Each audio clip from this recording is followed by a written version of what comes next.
Up next, Cultivate, sowing the seeds of change to break the cycle.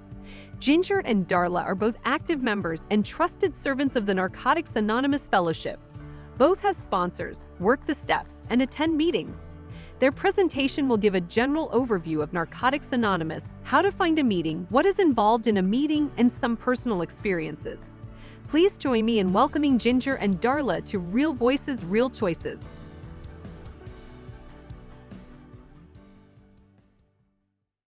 This is Ginger with Narcotics Anonymous, and I'm sitting here with Darla. Hello, I'm Darla. I'm an addict with Narcotics Anonymous.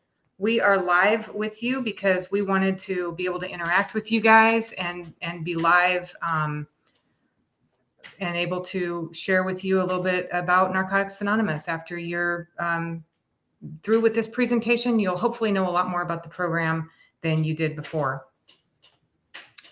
You won't see Darla and I on screen because we're anonymous. In Narcotics Anonymous, we practice anonymity. We're anonymous. That means that Darla and I are just addicts in the program who volunteer our time to do service. In our case, we do service on the Public Relations Committee for Narcotics Anonymous. That's a rotating position. So this year it might be us. Next year it might be somebody else. And it's a tradition in our recovery not to use last names or to, use our image, because no one is the leader of Narcotics Anonymous. No one is the governor of Narcotics Anonymous. We're all just doing service here to help further the program, because the program has done so much for us. We're both addicts and we're both clean because of this program. So here are the things that we hope to cover for you guys today. If you're kind of looking ahead to what it is we're going to be talking about, we want to get you familiar with what exactly the program is, both Darla's and my personal stories a little bit, some of the basics of recovery that are tenets of our program, a little bit of the NA vocabulary. Like any other, fellowship, we have certain words and lingo that mean certain things that after today, you're going to know a lot more about what that is. We're going to tell you about what an NA meeting is like, and possibly most importantly, how to find one right here in the St. Louis area. Okay, so what is NA? What is Narcotics Anonymous?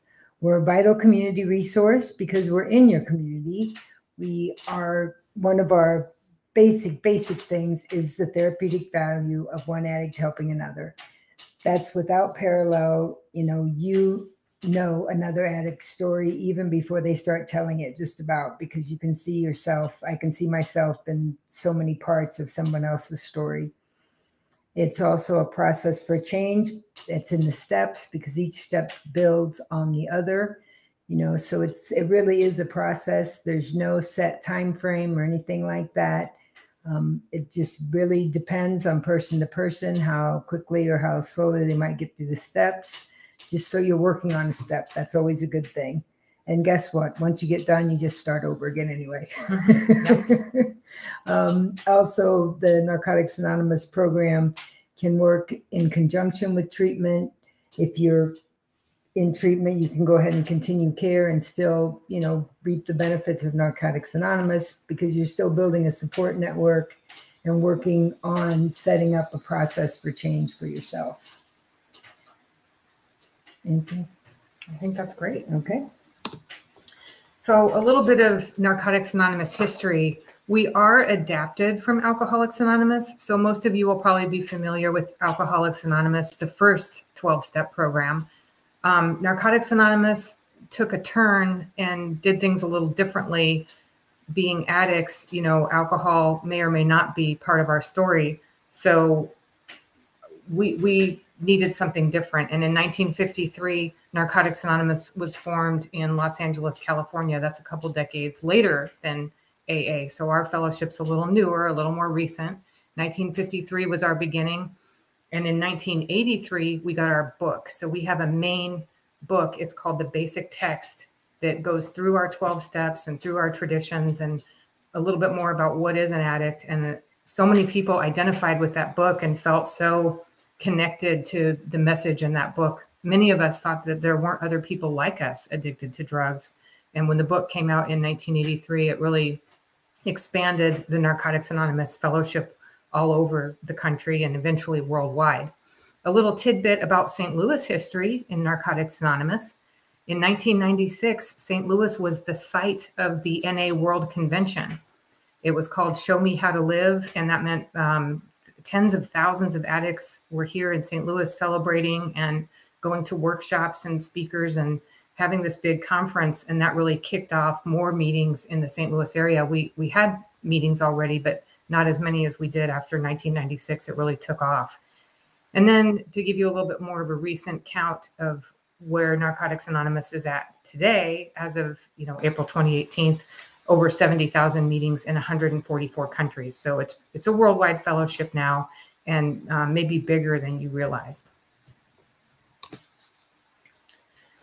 So I'm going to tell you a little bit about my personal story. My name is Ginger, and I am an addict. And I got clean in my late 20s. It was the 1990s, and I came from a real small town in Colorado where there weren't a lot of drugs at the time, but alcohol is something we view as a drug, and alcohol was definitely there.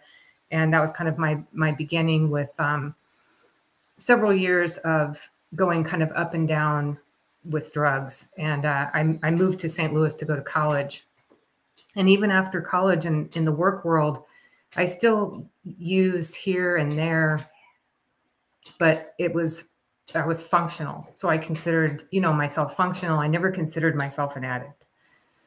And as time went by, what we find out is that the disease progresses. And so by the time I was 29, I had a great corporate job, but a terrible drug habit, and I got in trouble at work. I was really strung out, and my job wanted me to go to rehab. So that started my journey with becoming clean. But I didn't want to say I was an addict. I didn't want to call myself an addict. I didn't feel I was an addict. I felt like I just had a problem with drugs that other people maybe didn't understand, but that I needed the drugs to get by, it was helping me work more. It was helping me work longer. I needed it to get by. And I really didn't want to go to Narcotics Anonymous meetings, but I was going to an outpatient program where part of the outpatient was that you would sign in how many meetings you had been to that week. And I was constantly signing in 0 meetings. And the counselor, was really wanting me to go to meetings. And I kind of started a little argument with the counselor. And I said, well, isn't it proven that most people don't get clean or sober after going to a 12-step meeting? It's not, the chances of me actually getting clean or sober going to those meetings is really weak. I'm not going to, not guaranteed. And he basically said, there is no guarantee. But you should go to Narcotics Anonymous as opposed to AA, because there's a lot of people there like you. And he knew that other addicts, might help me find that there's a different way to look at things. So I did go to my first meeting kind of to prove him wrong. I just wanted him to stop nagging me. And the meeting wasn't what I thought it was going to be. It was more of a happy place. People were laughing. Someone was celebrating an anniversary, and there was a cake there, and a big burly biker dude tried to hand me a piece of cake, and I just stood there with my arms folded and couldn't believe it. I did not know what was going on. So I was kind of curious and willing to go back, but I was just really hurt and alone and still really craving the drugs and trying to keep my job, trying to still get up and go to work in the morning without the drugs, which was physically very hard. And people at the meeting would come up and talk to me. They'd come right up and talk to me, try to give me a hug, ask me how I was doing. And no one had done that for me before. No one was really that interested in what was going on with me. And I still wasn't going to say I'm an addict, though. I still wasn't going to share in the meeting, or I didn't plan to stick around. But what happened is the people at that meeting really kind of guided me and helped me. And they asked me to go out for dinner after the meeting. They guided me into getting a sponsor. They helped me want to keep coming back. And gradually I was able to really realized I was an addict and wasn't going to be able to use, at least for today. And that's kind of how we do it around here, is just for today. And 21 years later, I'm very grateful that I'm clean and I have a good life now. I have my own business. I'm married. I have a house. And those might sound like material things. And, some of it is material things. But if I were still using drugs, I wouldn't have any of these things. So I'm kind of grateful for all of it. I'm grateful for, the mental life I have today, the spiritual and the physical, all of it. And part of my gratitude is by doing service for the program, with the program, and giving back to the program that has given so freely to me. So it's been a long journey, and I have moved out of state during my clean time and moved back to St. Louis. And, you know, when I moved out of state, the style of recovery was very different. I moved to California, and they did the meetings different. But you know, everywhere I go, there's Narcotics Anonymous, and the message is the same, and the book is the same, and the steps are the same. And I was able to adapt and find, you know, continue my recovery. So all my 21 years since getting clean, I've stayed attending meetings. I've sponsored other people. I've always had a sponsor. I get to work with wonderful people like Darla. Darla and I only met because of Narcotics Anonymous. You know, I wouldn't have gotten to know her if I was out using, and I wouldn't have been able to keep any of my employment that I've had over the years. So that's my personal story, and I guess I will turn it over to Darla for her story. Okay, thanks, Ginger. My name's Darla, and I'm an addict. I did not stay in recovery the first time. I got clean initially in the late 80s. I had moved to Florida. I had done a geographical cure attempt. Haha, that never works. But I went down there. I'd just become an RN. And I got the keys to the kingdom, which is the narcotics box, of course. And that was just not a good thing. Anyway, I was convinced that if I moved to Florida, all would be well. I'd be on the beach. I wouldn't have time for this drug thing, et cetera, et cetera. Yeah. So within 3 months of moving to Florida, I was in treatment. My job was on probation. My job was on probation, Anyway, and I didn't see the beach for a year. So much for my good planning. But I went to Narcotics Anonymous. I stayed at that time initially because if I wanted to keep my license, I had to go to meetings. I had to pass urine drug tests randomly. There was a whole program down there. Thank goodness I made it down there, because there was a program down there for, nurses specifically who had drug problems. So I was in Narcotics Anonymous down there for 4 or 5 years. I'm not exactly sure. I know I have a 4-year medallion, but not a 5-year medallion. So somewhere between 4 and 5 years. And it was very different then in the late 80s. Obviously, it was not as structured as it was now. There weren't as many meetings, although South Florida, we did have a good amount of meetings. Anyway, I know I worked the steps. I know I got to the 5th step. I don't remember after that, but I know I got to the 5th step. And a lot of what I did in that time did help me as I went on with life, because, you learn coping mechanisms. And even though, I obviously made it back here for some kind of reason, right? It still was helpful for me in my life. Like some people, they go back out and like right away it becomes bad and they hopefully make it back in. And it really wasn't that way for me, because I was out for, about 15 years, I think. But I wasn't using that whole time. I went on with life. I got married. I got divorced. I traveled. It didn't suck right away. But when I look back on it, my thinking was so messed up. I can't imagine what it would have been like if I didn't have those years in Narcotics Anonymous, actually, because everything was self-centered, self-serving. Right now, want it now. If I don't get it now, then I'm going to figure out how I can get it now.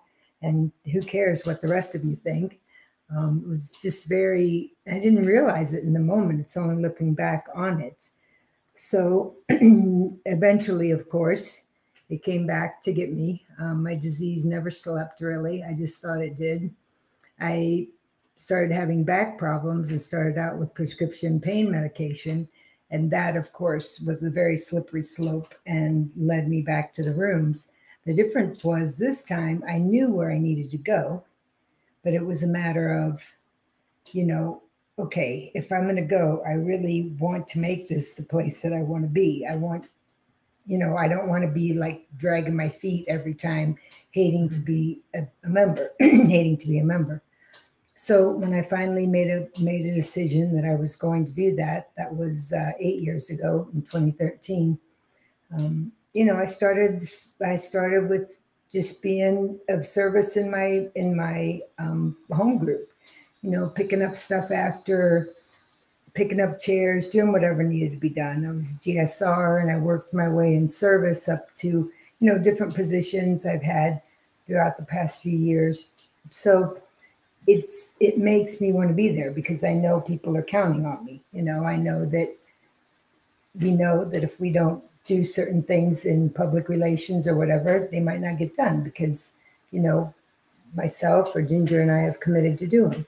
So it's been good. It's good. I'm really glad I'm back here in Narcotics Anonymous, obviously, because I've stayed for 8 years.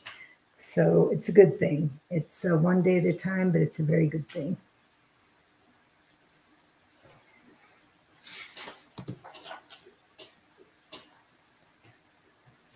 Okay, so let's talk about the basics of recovery. The basics of recovery, of course, we have meetings. I'm just going to read through them real quick and then I'll go back. Meetings, sponsorship, the 12 steps, a higher power. Meetings, of course, that's self-explanatory. They're 12-step meetings. We talk about, different things depending on what kind of meeting it is or what the topic of the day is or where somebody's at in their recovery. Sponsorship is really important to me because it's important to all of us, but it's fulfilling for me to be a sponsor, and it's also good for me to have a sponsor. I love my sponsor, even though she's moved to Florida now with the whole technology thing. I mean, the technology's been there, but now we're just using it more as far as, YouTube, Skype, whatever, Zoom to have that connection. So it's been good. And then the 12 steps, it's a process of learning how to live life on its own terms. And a higher power, that can be anything you want it to be. That's definitely a very big thing for a lot of people when they first come in. That it can just be whatever you'd like, as long as it's greater than you. So we wanted to give you guys some of the inside scoop of the wording we use in Narcotics Anonymous, things that you might hear in a meeting or read in our literature and what the terms mean. So the important thing to know about why we call ourselves an addict is our first step is different from AA. The AA first step is I'm powerless over alcohol. The Narcotics Anonymous first step is I'm powerless over my addiction. I'm powerless over my addiction, not any one thing, not any one drug.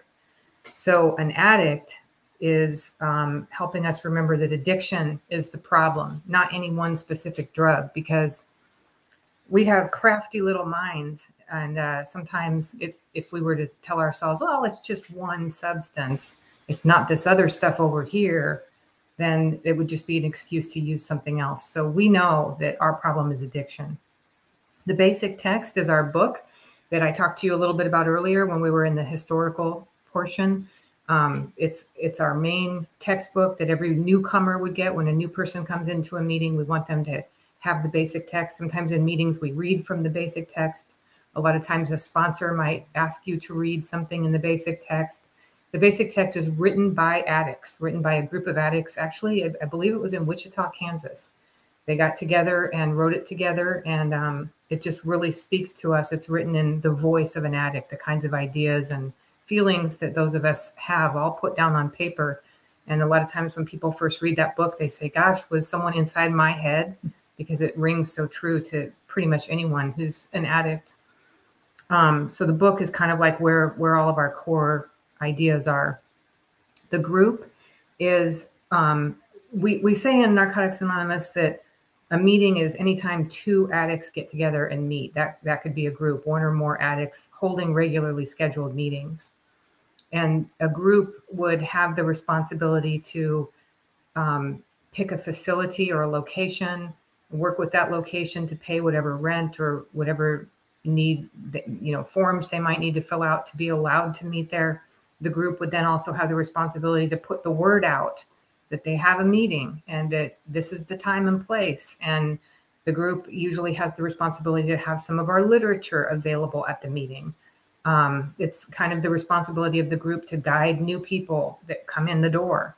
So a group has a lot of responsibilities together. And you heard Darla share a little bit about that earlier, that when she first came in, she did service work at her home group. So a lot of us will pick a group to go to every week, and that's kind of our home group, but then we might visit other meetings. Higher power is any loving force that helps us stay clean. I myself personally was raised in a religion that I'm no longer a part of that religion. And it doesn't mean that I can't be a part of Narcotics Anonymous. I don't have to have a religion, but I can have a religion. That's fine too. I just need to have some type of a higher power, of a loving force that's greater than myself. And that is something I've been able to do here. And that, you know, we rely on a higher power. IPs is our short for information pamphlets. So we have a lot of free little pamphlets about Narcotics Anonymous with different topics like sponsorship, or where does the money go when we pass the basket and take in a couple bucks at meetings. All different pamphlets that tell about different topics of NA, and those are free at any meeting. Okay, we have newcomers, of course. Those are new NA members. Technically, we consider anybody a newcomer that has less than a year clean. A relapse is whenever there's a lapse in recovery, whether it's an extended time or if it's a brief time, doesn't matter. Either way, hopefully they come back. That's the thing. Sharing is when we share from our personal experience about what we've gone through and what we found in our own recovery. Sponsor is an experienced member who has worked the 12 to give us support through the 12 steps as we work the 12 steps, sorry. Hopefully, obviously, they need to be working further than you are, because it doesn't help if my sponsor hasn't worked the steps. So make sure you get a sponsor that has worked the steps. Trusted servants, members, those are members that have a service position. Like currently, Ginger and I, either one really don't have a position in the public relations committee. There's only the committee chairperson. But that doesn't mean we can't obviously be active in service. And also any addict can be of service, because just like I shared about being helpful at my home group when I first got here, you know, it's a process. You start in the beginning with low responsibility, you know, you show up, you help where you can. And then as time goes on and you become a little more responsible, then you can take other positions.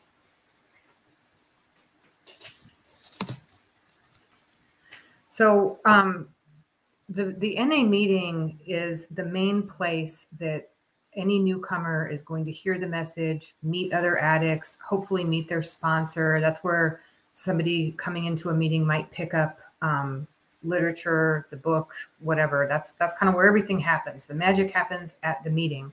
So meetings are kind of our most important thing.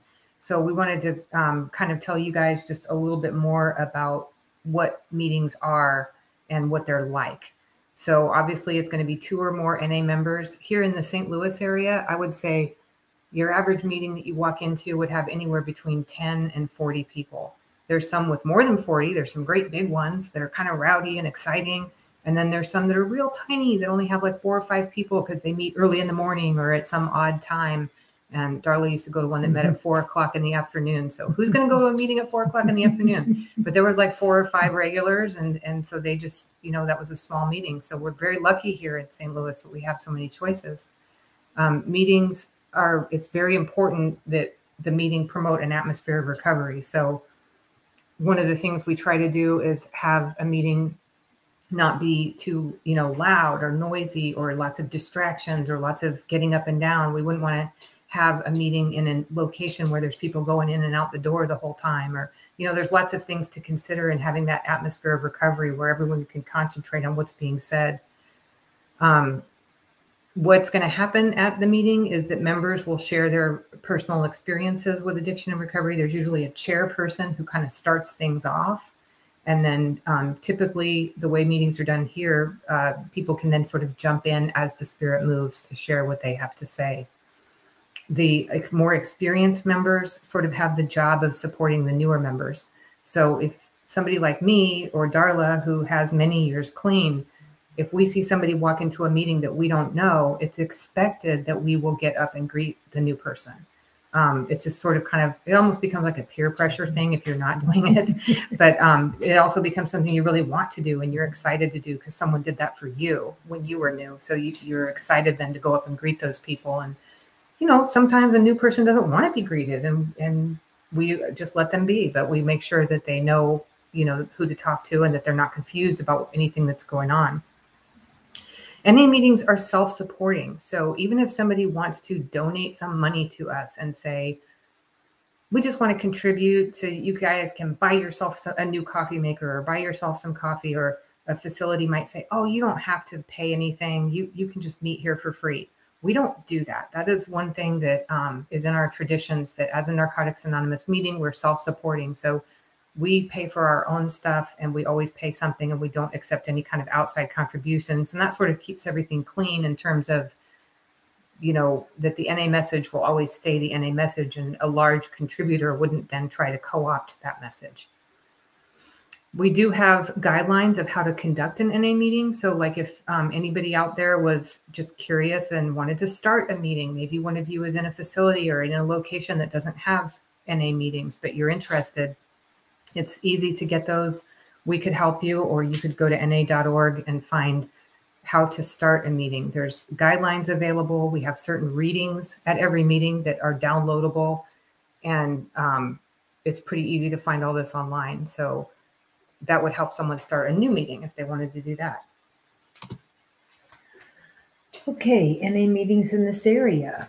So an area of Narcotics Anonymous, it's divided into areas so that the service structure can be defined, so that, like St. Louis, we have a public relations committee, an activities committee, a phone line committee, and an H&I committee.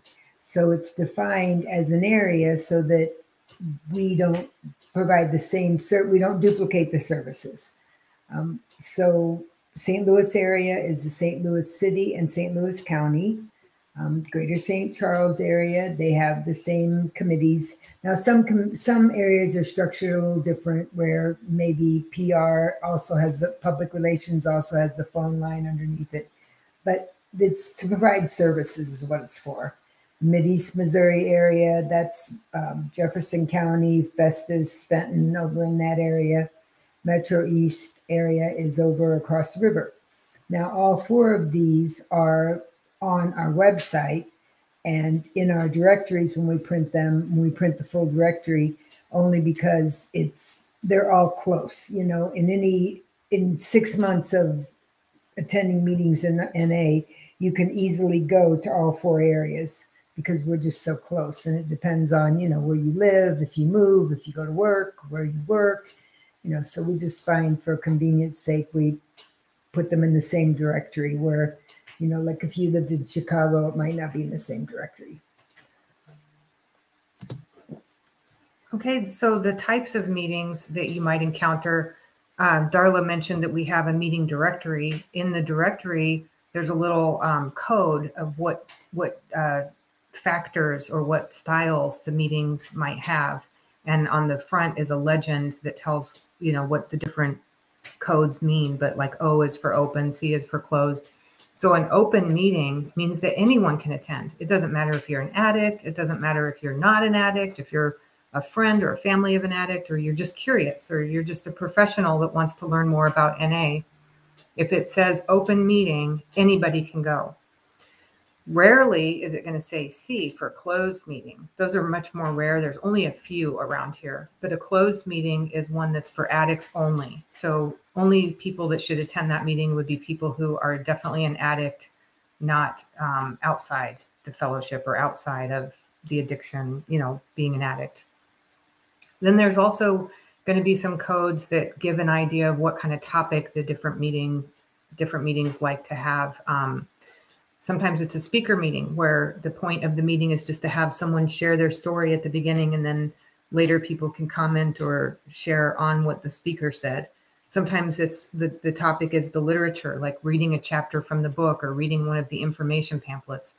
Sometimes it's just a topic like serenity or something like that, where people will share their experience with that topic. So again, we're lucky here in the St. Louis area. We've got a wide variety of meetings in terms of topics and different things that are featured at even different lengths of time, 1 hour meetings, 90-minute meetings, 2 hour meetings. So there's kind of something for everyone. Then occasionally there are also meetings that have a focus that's more directed for just men, just women, just LGBTQ, for instance. And in those cases, they're not very common, but in those cases, someone attending the meeting may feel more comfortable without, say, if it was a man, maybe they just don't really feel comfortable sharing around women, or likewise, maybe a woman doesn't feel sharing around men, or someone from the LGBTQ community just feels more comfortable sharing in a meeting with others that are like-minded. So we do have those indications too. There's not as many of them. And certainly if there was a suffering addict who was in trouble or about to use, or, really, really in need of a meeting, and they didn't fit one of those things, the meeting would let them in. That would be really rare too, but nobody's ever turned away, is the point of saying that. I just wanted to say one more thing about the types of meetings. Yes. We didn't say the stick meeting, Ginger, the stick meeting. Of course, everyone looks forward to the stick meetings. The stick meetings. Oh my goodness. Yeah, that's why there's so many of them. Yes, right. This is where we pass around a can of popsicle sticks, and you pull out a popsicle stick, and whatever that word says is your topic for the day. Yes. And why is mine always anger or resentment? I don't know, Ginger. All the good ones. Know. I don't know. I think it's a mistake. You can probably have a do-over if you want. I've done that many times. I don't want this stick. I'll take a different one. And then it turns up being like a variation of the one you just put back. Yeah, that's when you know your higher power's at work. Yes, indeed. Okay, so how we pivoted to the virtual world. All right, so back in 2020, in March, when the pandemic started, when people started becoming ill, we saw that we were not going to be able to keep up with in-person meetings because the facilities were closing down. Ginger was going crazy trying to keep up with all the various counties' information. And so now obviously virtual meetings existed before we did this. I personally didn't know about them. I mean, I knew about them. I just never attended them. There's a whole section on our website about virtualna.org, and they have meetings all over the place and at all different times. I just had never utilized them because I'm very fortunate here to go to 4 or 5 meetings a week within 10 minutes from my house. So I had never really looked into that. But obviously we knew that we were going to need meetings and everybody else was going to need meetings. So it was kind of an interesting thing that we did because we are the quad. Well, that's what we called ourselves after this. We pulled together everybody, mainly from PR, from public relations committees on the 4 areas, the St. Louis area, Greater St. Charles area, Metro East, and mid-Missouri areas. We came together, we set up within, it's like a week, we had it set up to where we had 2 meetings a day, one at 12 o'clock, one at 7 o'clock. These were all chaired by public relations people in one of the 4 counties in the beginning. So we had that. And by the time the fall came, when we were still doing only virtual meetings, I think we ended with 69 meetings a week. So that was really good because different home groups came forward and said, okay, we'll sponsor a meeting at our regular time and we'll, do the chairing of it and take care of it. So it was very interesting to have that happen because that's pretty amazing. Come on, like probably 10 addicts, maybe 15 made decisions like together. How rare is that really? Because we all have an opinion about how things should be done or what should be the best way. But everybody was really able to set that aside and just move forward with what would be the best for the still suffering addict, for the addict who is still here, the addict who's yet to come. Those are all things that I think we really did a good job of setting aside and moving forward with. And pretty much all the meetings here, that went virtual used Zoom. So our committee bought a Zoom account. And if the home group wanted to use our Zoom account, we set that up for them. And some home groups just wanted their own Zoom account and got their own Zoom account. And then it was our committee's job to get the word out. What are all the Zoom links for the different meetings and what time and everything? That was the big piece too, keeping that website updated, right? Yeah. Well, yes. It was constantly changing. You know, a Yes. meeting would change their Zoom password, or they would, you know, go offline. Nobody was hosting, or somebody new wanted to host. And Darla and I took the job of hosting a noon meeting for quite some time. What, every Thursday? Yeah, I think it was Tuesday and Thursday we Tuesdays started. and Thursdays. Then, So yeah, it was kind of convenient. I just sat at my desk, and, you know, whoever popped in. All kinds of addicts came in from all over. Yes. That was the interesting part, because since we've gone virtual, since we went virtual, I'm more comfortable with going to other meetings like virtualna.org. I've been to a meeting in Scotland because I wanted to hear them talk. It's, you know, you can just You go went to anywhere. a convention? I went to a convention. Yeah, that's online. Online. Yeah, like this, only online for NA, the convention of NA. Anyway, it's just been interesting. I think it's really increased everybody's comfort level. You got a sponsor. Yeah, I met my new sponsor on a Zoom meeting. I didn't meet her in person for almost a year. She was my sponsor for almost a year before. I heard her at a workshop. We attended a PR workshop on Zoom, and she spoke there, and I ended up networking with her a little bit, and was kind of falling away with my old sponsor. So I got this new sponsor, and in May I went up to Chicago and got to meet her in person for the first time. So that was really exciting. But we just worked the steps using Zoom and the phone. That's it. Very interesting. So just to give you guys an idea of where we're at now, this is right here in the 4 areas that we showed you: St. Louis, Metro East, down south. That's what we call the MIMO area, Arnold and Jeffco and all that. And then out in St. Charles, those 4 combined, right now we have 147 in-person meetings and 17 virtual meetings. So it's still down just a little bit from what we had before the pandemic. Before the pandemic, we were up to like almost 200 meetings total. But it's every day of the week is covered, and, you know, any addict could make a couple meetings a day if they needed to.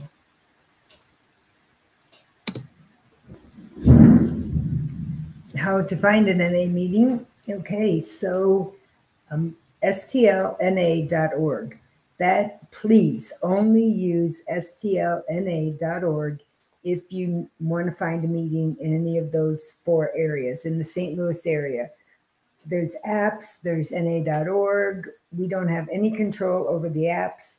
We don't have a lot of control over NA.org as far as it being updated, because as Ginger said, there's a lot of changes, and there's still changes, not as quickly as they were, you know, in the beginning of the pandemic, and even going back to more in-person meetings. But still, I mean, there was a change yesterday.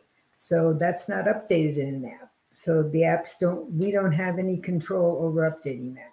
What I tell people, because I also volunteer on the phone line, and what I say is just that, please only use STLNA.org, because it's the only one that I know is updated on a regular basis. So when you go to the site, you click on find a meeting, and it brings up all the meetings in the areas for that day. And then you can filter them out in various ways. Actually, you want to go ahead and try and pull that up?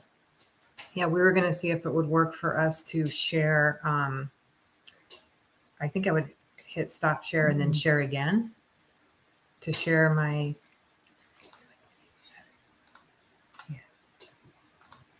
Yeah, there you go. Let's see if that comes up over there. We were wanting to share the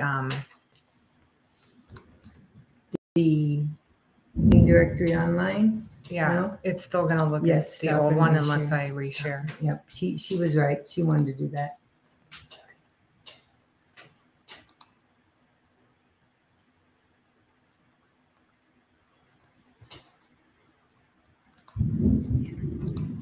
Okay, I'm almost there.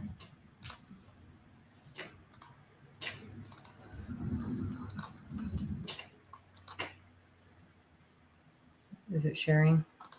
I think so. They're a little behind. Just give me a second. Okay. So this is our website that we worked on quite a bit during the pandemic.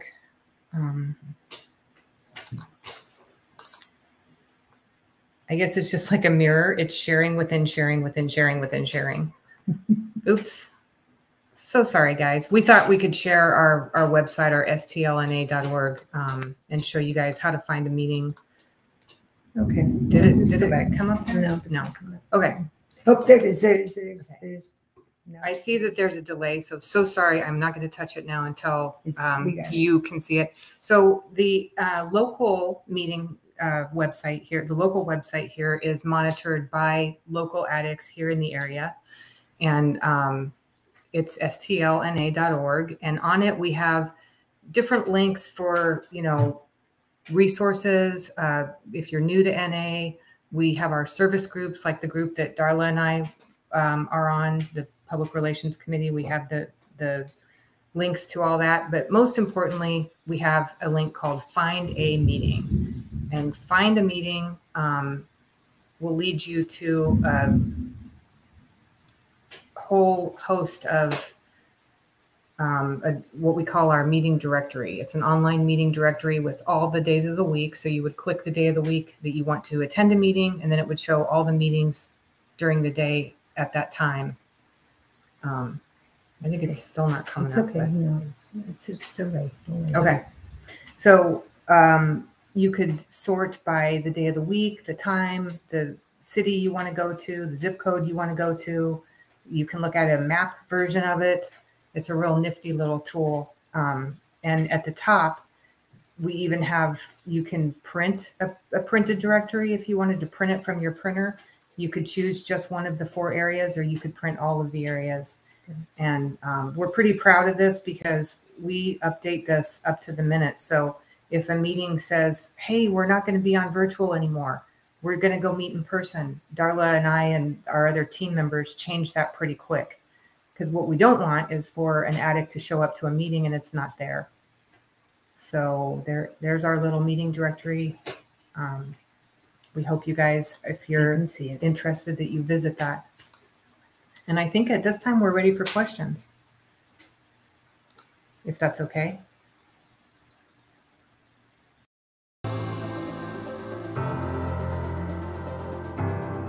Have a question for our presenter?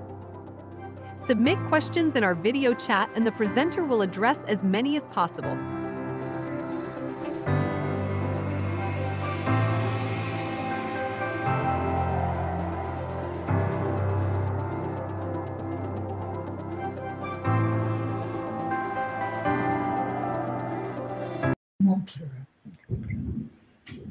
Hi there. Okay, let us know if you have any questions or comments that you want us to act. I know sometimes it can be confusing. Miss the hugs too. Yeah, we can see some of your comments. Thank you so much for the comments. Yes. Yeah, we miss the hugs too. And even at my home group, they're being pretty strict about it. You guys were a little looser on giving a hug here and there if you knew the person. But right. But we have a smaller meeting too. Yes. But online, you don't get the hug, of course. Yeah, thank you for welcoming us here. That it is hard to come tell your story when you know you're not necessarily among other addicts. It's a lot easier at a meeting. So thank you for giving us the warm welcome. Look, Carol has 3 years. Nice. Congratulations. Congratulations, Carol.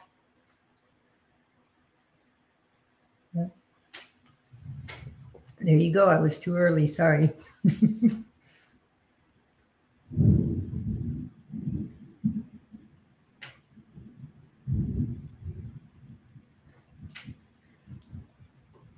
And just to address, we're unaffiliated with Nar-Anon, but they do have their own website, don't they? They do.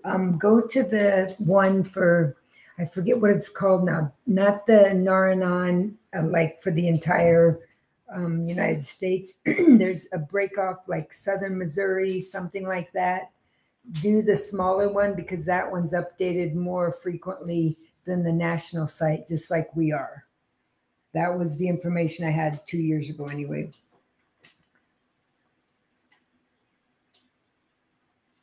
You're welcome.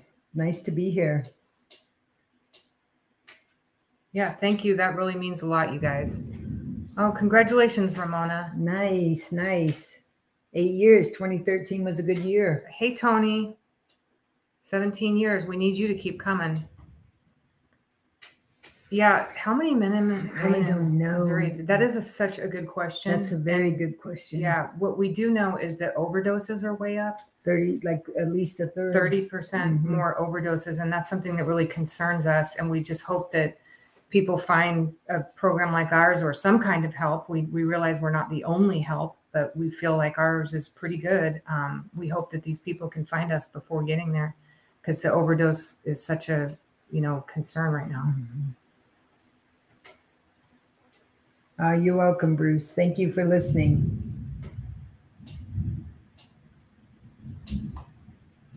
It's great that you guys are participating in this, and it's wonderful to know that there's people out there like you guys who care. It is. I'm glad. I was afraid we wouldn't have any interaction. I'm really glad to see you guys.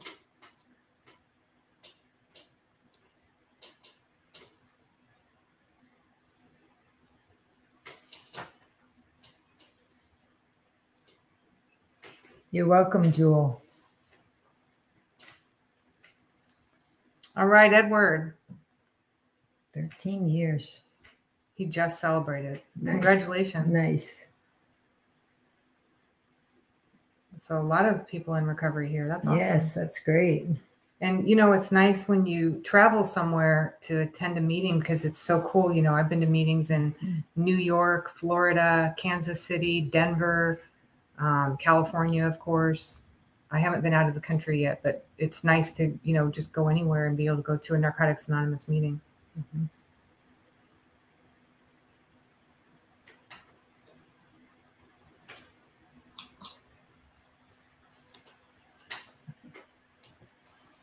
Thank you for having us. We really appreciate the opportunity. Yeah, thank you so much. We really appreciate this.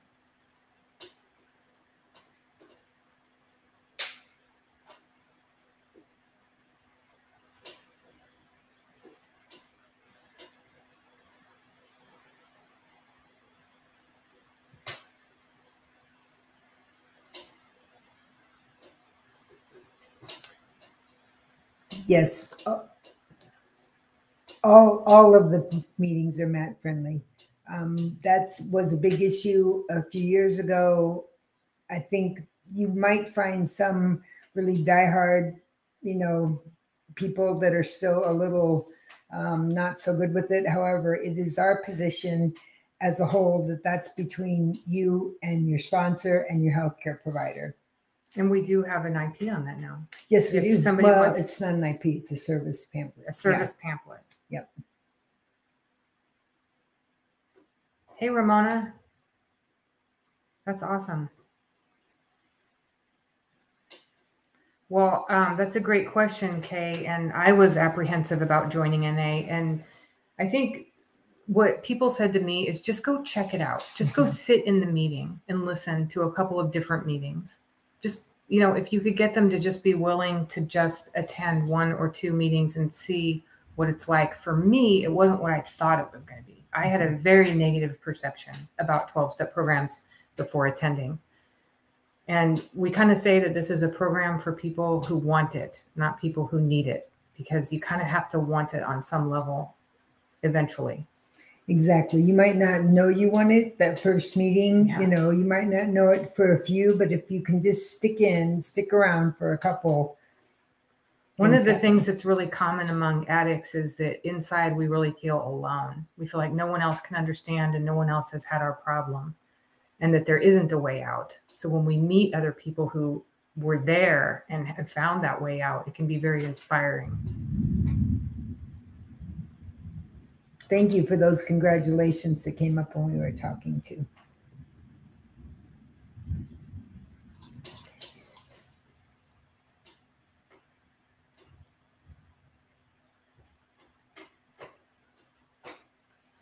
$27. Nice. Congratulations, Jacqueline.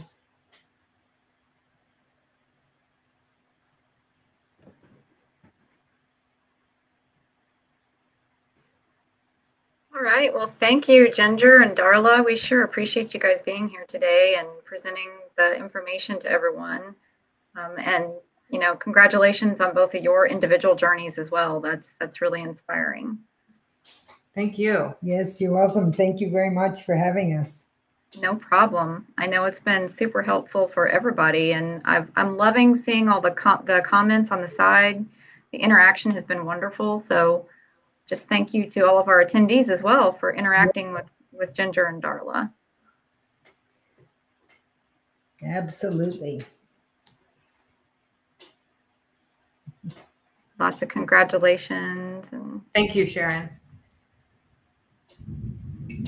I love all the support. That's how it starts, 24 hours.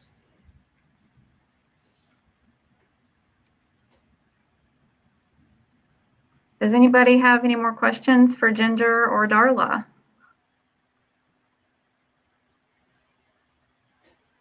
Just give it a couple of minutes to see if anything pops up. And